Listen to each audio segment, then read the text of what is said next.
Hey friends, this is Shade. I am the Casual DM, and this is my first official video on the channel that's not just re-uploads of my great quality session videos from me and my squad.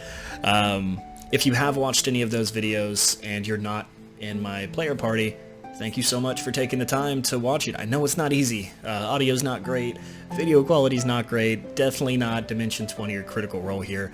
But, you know, keep it casual, hence the name. So, wanted to make a quick video as, you know, the idea for this page is to be, you know, for the people that aren't professionals that want to get into this hobby that so many of us enjoy. Maybe you're a player and you've seen the joy that comes across your Dungeon Master's face when he has a big plot twist that he's been holding on to. Or maybe you've seen your Dungeon Master create these magical, mystical environments and landscapes that you've wanted to, you know, take a shot at doing. Well, it's not as hard as you think. And this whole channel is designed as a way to help casual players become casual DMs, and you may just trip and fall into becoming your group's forever Dungeon Master like I have. And I know I joke about that, but I could not imagine it any other way. I absolutely love being the Dungeon Master and planning and preparing and creating these adventures. So I wanted to make a quick video with a few tips that I would say are a great starting point for anybody at any stage of your DMing. And maybe you're a Dungeon Master that's tried it once or twice and, you know, maybe you didn't love it. Maybe some of these tips might help you enjoy it a little bit more. So, without further ado, number one, I would say, number one tip I would recommend for anybody is to start small.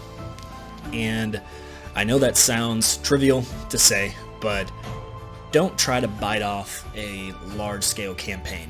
Don't try to start with some large module that you may not be prepared to do yet. I don't mean because you can't. Of course, anybody can apply themselves and learn the material and become really great at it. I'm more talking about here for burnout reasons and just personality clashes, right? You may think you have a great group of players and you've had your group DM for a long time and you want to try it out. Well, maybe your style of dungeon mastering and the way that you tell this story doesn't really fit well with your players, and maybe they just don't get it and the fun isn't there. That can absolutely happen. Luckily for my players, we're all really good friends, so either they fake it really well or they really enjoy the way that I do it. But either way, I haven't had any big complaints, and so I just know that that would be that was and still continually is a fear of mine when unveiling anything. You know, are they going to like this? Are they going to think that's cool? Are they going to want to talk about this throughout the week before our next session? And that's kind of my goal, right? So start smaller. I started with a one-shot. I think a lot of Dungeon Masters probably have as well. You plan a quick little one-off, you know, throw in some puzzles, some combat, a quick little story arc, and before you know it, your players love it. And they're having a good time, everyone's enjoying themselves, and they're like, okay, cool, when's the next one? And then maybe you try a little three-shot, right, or miniature campaign. Again, that's what I did. I did it was supposed to be like 5 or 6 sessions. I think it ended up being about 5 sessions of this complete homebrew idea I had of this world. And then went to a little bit bigger one that was about 10 sessions, and then now we're playing a campaign that we've been doing for about a year and a half, which is mind-blowing, right? Really cool. So that's tip 1. Number 2, this is where some DMs may kind of start to, you know, be watching this video and think, that's not how I would do it, and that's totally okay, but this is what I've done. And so these are tips that I've used that I think may help you, right? So tip 2, I would say if you're building a world, whether it's for a one-shot, for a 3-off, 5-off, or full-on campaign, start with a map. I have a reason for this. So when you start with a map, you give your players something visual that they can like digest. And it also gives you purpose and reasons for these locations. Let me give you an example. This is a map of the world that I have created, right, that we're playing our large campaign in. And you'll notice on here that it's kind of split, polarized between these two big regions. We have the Fintheon Dynasty, and then down south we have the Crete Empire. Now, these two kind of large families are at war, right? And so it gives a purpose for that polarization. So then when I create these little cities and landscapes and interesting points of interest around the map, it allows me to have a reason of why there may be something going on there, right? If they go to one of the port towns, right, there may be a reason why there's conflict there. It gives me purpose and reason for, maybe there's, small little missions that they could be doing, side quests or main quest ideas.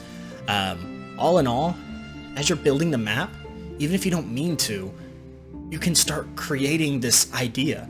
And even if you start with something like a circle, and then you put a dot in the middle of the circle, well, is that dot the central city of the entire continent? Is that the capital?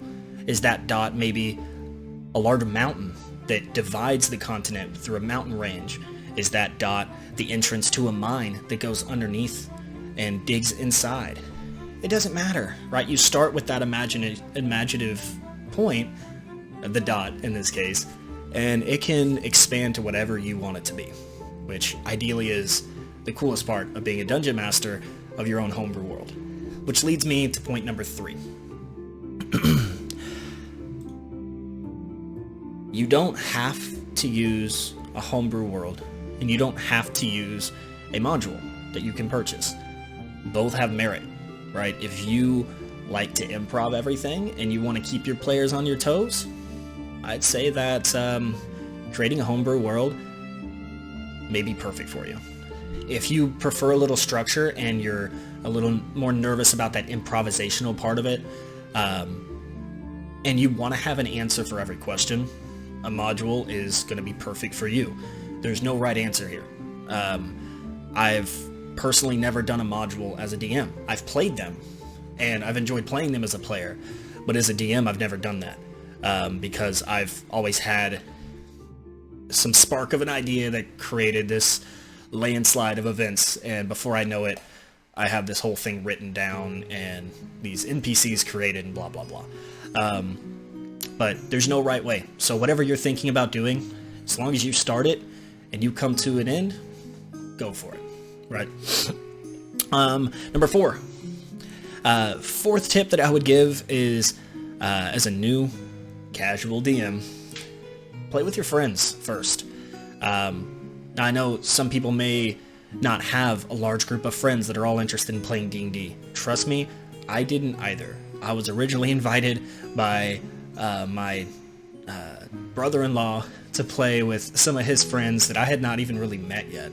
And I was like, sure, I've never played this game before, but I mean, it kind of fits my wheelhouse of liking Skyrim and, some of that fantasy Lord of the Rings type of person. I'm a huge Lord of the Rings fan. Anyone who knows me knows that.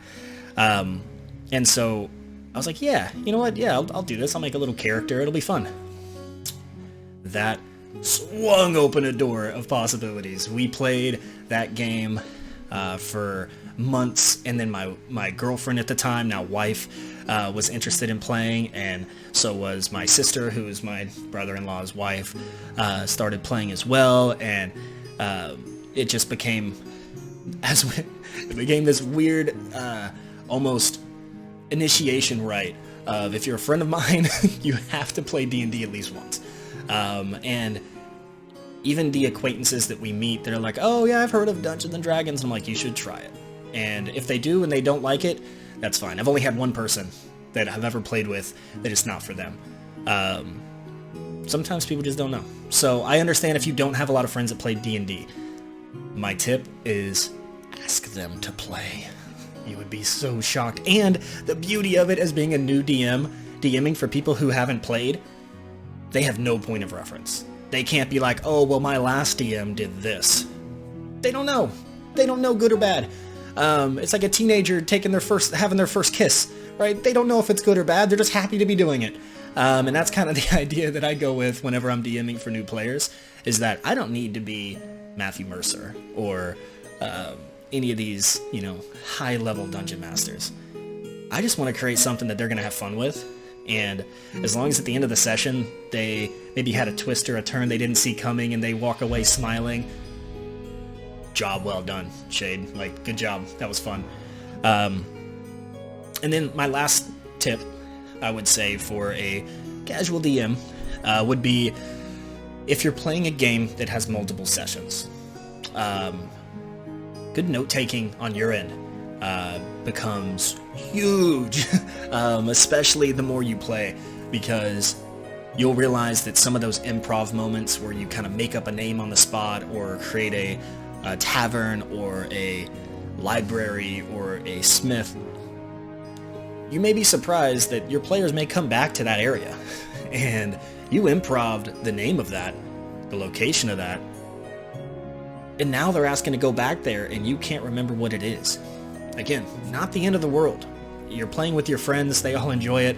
One of them may have taken notes on that, but it really gives you credit and creates a more well-rounded and thought-out world if you do have that information. So, taking good notes. Now, again, this is kind of a casual DM channel. You do not have to go to this level. But, just like I showed you the map, there is a... Oh my goodness, I just knocked my camera. There is a software that you can download to help you tape really good notes. It's called Obsidian. And I'll link that in the description below. Now, this is really cool. Now, you'll see a lot of dots, and it just looks like a bunch of random nonsense, and that's true, especially if you're not in my game. But you'll start to see some of these player characters, right? So this is one of my characters in the game. His name is Silex.